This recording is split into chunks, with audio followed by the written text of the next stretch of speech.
anytime you talk about being a revolutionary, having a mass-based revolutionary organization, you gotta have a global analysis. So we want Abina, Bediako, and Chimaringa Asante, please come forward and give us the news on what's going on in our struggle to defeat capitalist imperialism in this last stage neocolonialism and build scientific socialism and one unified socialist Africa.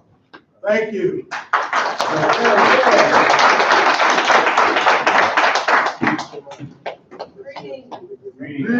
Hello. My name is Chimaringa Asante.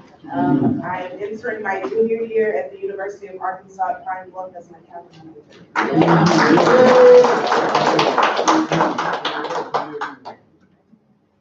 Oh yeah, I guess so. My name is Abina Bidiako. I'm an alumna of the University of Missouri, graduated with a bachelor's in journalism December 2017. I'm currently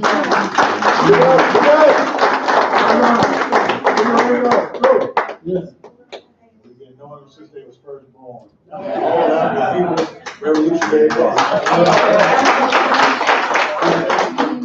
Okay, so we, as has said and everyone else has said, we're gonna come here to give you guys pretty much just a brief media report, little rundown of what's currently happening in the countries that the A-APRP has had the privilege of being affiliated with and had the privilege of getting to know. So, go ahead, Tim.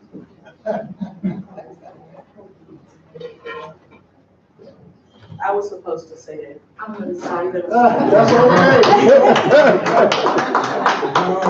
I wanted to talk with you all briefly about the various allies the parties have accumulated, including, well, specifically Sudan, Haiti, Venezuela, and Palestine. Well, Sudan, as most of you know, as Sister just talked about briefly, there's been a separation of northern and southern Sudan. In July 2011, the government of Sudan gave its blessing for an independent South Sudan, where the mainly Christian and animist people had for decades been struggling against rule by the Arab Muslim North. The beginning stages of protests in Sudan originally started after the rising costs of bread and fuel, as she mentioned. For months, the people have fought and staged several protests against the former president, Omar al-Bashir, and his authoritarian rule. The current head of military council is Lieutenant General Abdel Fattah al-Burhan. He was sworn in as chairman of Sudan's ruling transitional military council on April 12, 2019. This current leadership promised a civilian government will be formed, and the transition period will take about 2 years.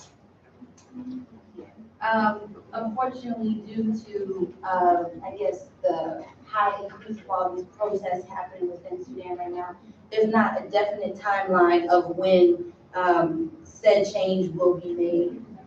They kind of have a few setbacks and things like that, as you can imagine. Sorry, I just want to go back to this previous picture.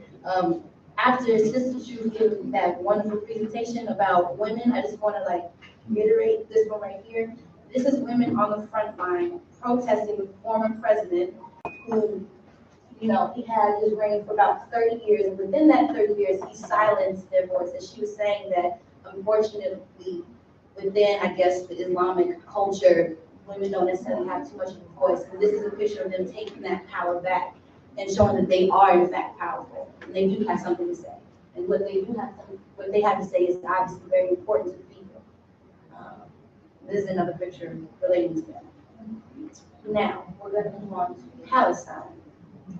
So, Palestine has pretty much just a wide range of issues going on right now. Obviously, the main issue being the divide or the struggle and the battle between Palestinians and the Israelites.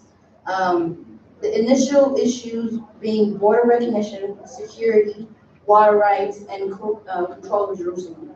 Currently, this month alone, about 24 people were killed due to fights between Israel and Gaza. Now, Gaza is the self-governing Palestine territory, and Within that, you have the Hamas, and the Hamas are the Palestine Islamist, political organization and military group.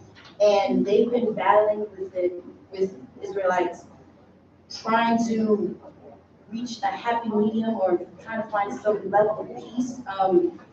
And it seemed within the research that we were doing, it's that this strategy of protesting and this steady norm of violence, they seem to believe that it works for them, but the people don't believe that. They don't think that constantly struggling, going back and forth, and having moments where they're losing brothers and sisters left and right, they don't believe that's actually what's going to get them what they want. That's not going to bring them the peace and the understanding that they need within the people. Some of the recent battles, they've occurred due to the fact that there's been a delay there's been delay within the millions of dollars that the prepared cash was promised to the Gaza workers. It's believed that the Palestinian Authority will collapse economically within 3 months because that there's been just an increase in a high level of misunderstanding. No one's really actually hearing what they have to say. No one's actually hearing what it is they need and actually seeing what it's specifically doing. It's just kind of a clear glazing over it and thinking that they already have in their minds what needs to be done, rather than actually hearing what the people need to have done for them. And within that gap period of possibly having an economic decline within 3 months, the Palestinian president, he refuses to accept tax refunds from Israel. And in addition to that, the U.S. has decided to cut off all financial ties, all financial aid for the Palestinians, including funds allocated by the international government and international organizations. Now, because of this, no progress has been made. It's been a constant decline. It hasn't really been much of a silver lining thus far, unfortunately. But they do continue to protest, and they do believe this economic crisis is stemmed from Israel's funding for security prisoners held in Israel. And the president, he wants to more so, instead of focusing on issues currently within Jerusalem borders, he now wants to focus on finding some sort of economic peace for their people. Okay, Haiti. Political instability has been continued in Haiti to further hinder the Haitian government's ability to meet the basic needs of its people. At least 70% of people, mostly women and children, still live in displacement camps formed in 2010 after the earthquake. Aside from the environmental issues, Haiti's education system is suffering severely. Reports show from the UN Development Program, 1/2 of all Haitians aged 15 and older are illiterate. The quality of education is low, and 85% of schools are run by private entities that charge schools fees that can be prohibitively expensive for low-income families. At least 350,000 children and youth remain out of secondary and primary school throughout the country. Protests have commenced against President Jovenel Moïse administration, and most of the protests have been violent. They're mainly violent. Very few actual peaceful protests. Eventually, the police do get involved, and it becomes Bloodbath. Yeah, thank you. As well as a continuation of protests for the accusations that Haiti's government has misappropriated billions of dollars intended for reconstruction after the earthquake of 2010. As we mentioned before, that this is a struggle. Growing up within the party, we obviously learned that nothing is immediate, nothing happens instantly. It's something that's continuous, it's something that's ongoing, and that's what it needs to be revolutionary. You don't see change immediately, but you see change.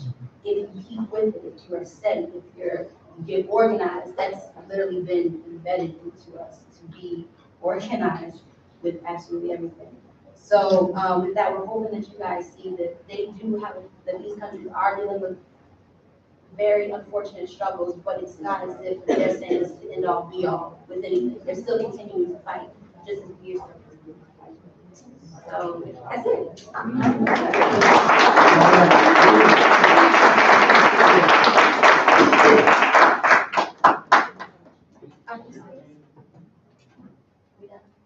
All right, thank you.